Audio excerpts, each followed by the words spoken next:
Assalamualaikum warahmatullahi wabarakatuh. Perkenalkan, nama saya Vita Novianti dari kelas TI 19E2. Pada kesempatan kali ini saya akan menjelaskan pengertian dan poin-poin lainnya tentang IP address. Salah satu saya membuat video ini untuk memenuhi tugas dari mata kuliah Jaringan Komputer dengan dosen pengampu Bapak Ahmad Turmudizi, Eskom Mkom.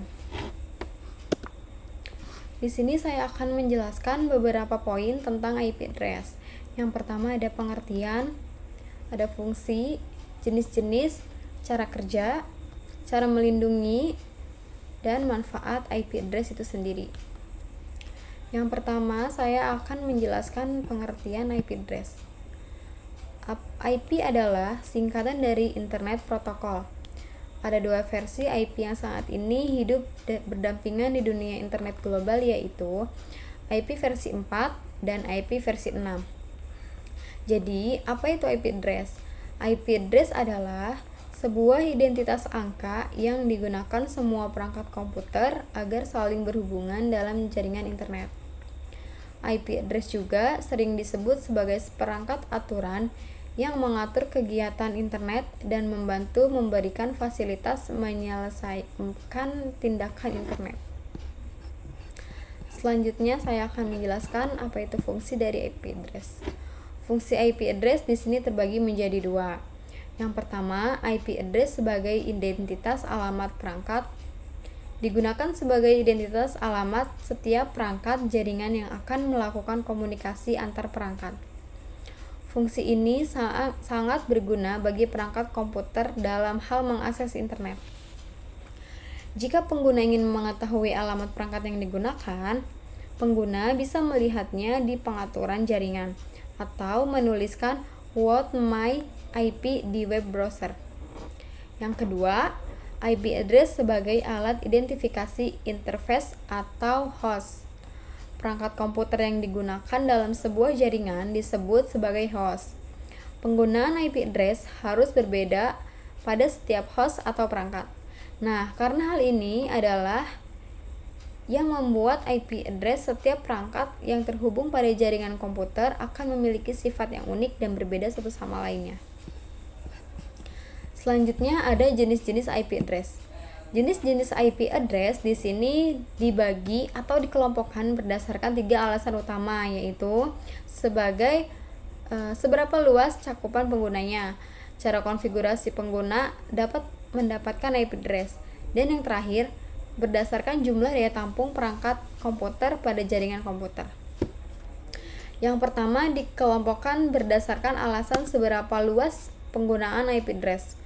Di sini dibagi lagi menjadi dua, ada IP public, ada IP privat.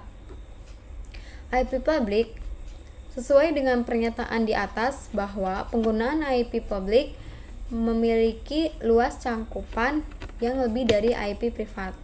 Sehingga dapat disimpulkan bahwa IP public adalah sebuah alamat IP yang digunakan perangkat komputer dalam jaringan global atau internet. Sedangkan IP privat berbeda dengan IP publik.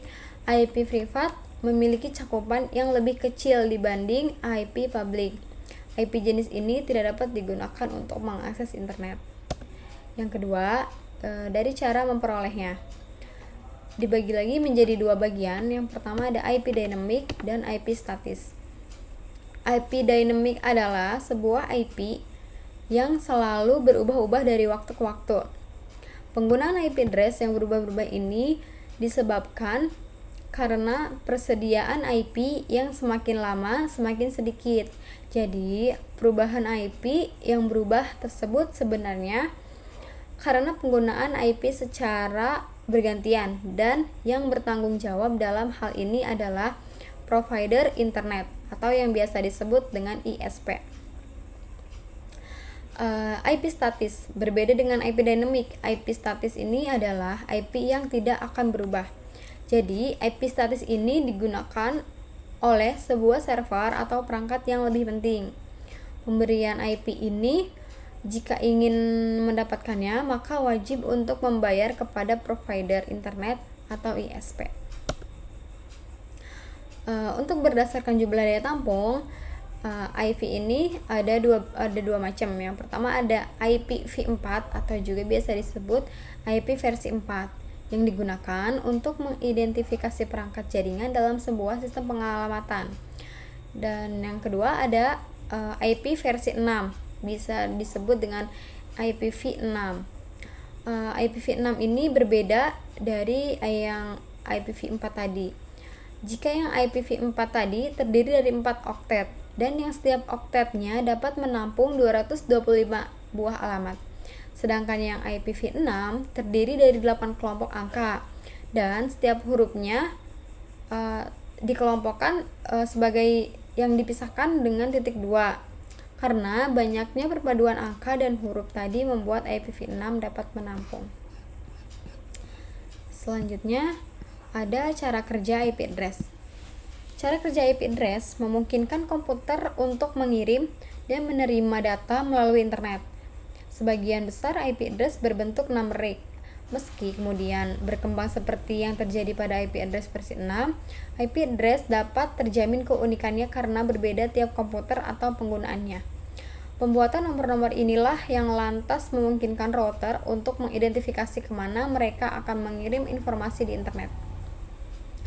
Penomoran pada IP address ini nantinya akan memastikan bahwa perangkat mana yang benar-benar mengirim dan apa yang sedang dikirim. Sehingga jika alamat yang dituju itu keliru, maka pengiriman akan dibatalkan secara otomatis.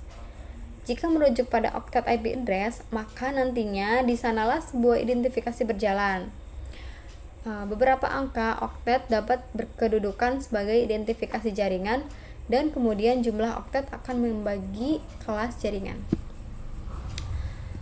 Selanjutnya ada cara melindungi IP address.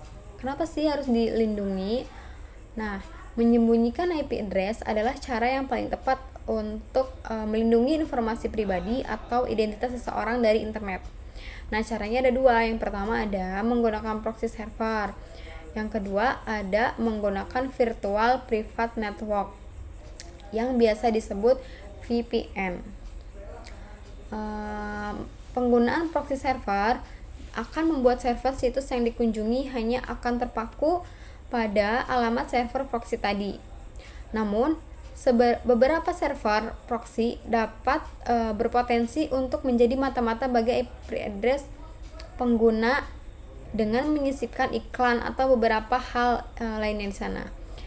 Sedangkan penggunaan VPN umumnya akan menyamarkan pengguna dengan jaringan lokal sesuai VPN yang dipilih. Selanjutnya, poin yang terakhir yaitu ada manfaat dari IP address itu sendiri. Manfaat IP address secara umum yang dapat dirasakan bagi pengguna internet dengan adanya IP address adalah aksesibilitas yang mudah dalam melakukan kegiatan internet. Manfaat ini berkaitan erat dengan fungsi IP address sebagai identitas sebuah perangkat.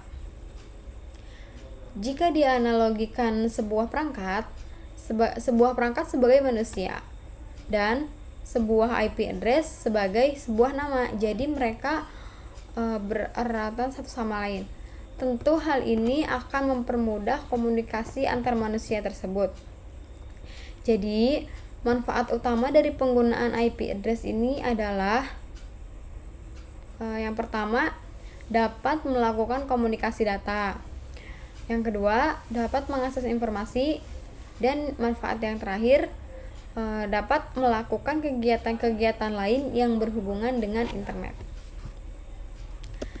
Jadi, itu saja yang dapat saya jelaskan tentang poin-poin IP address. Kurang lebihnya saya mohon maaf. Wabillahi taufiq wal hidayah. Wassalamualaikum warahmatullahi wabarakatuh.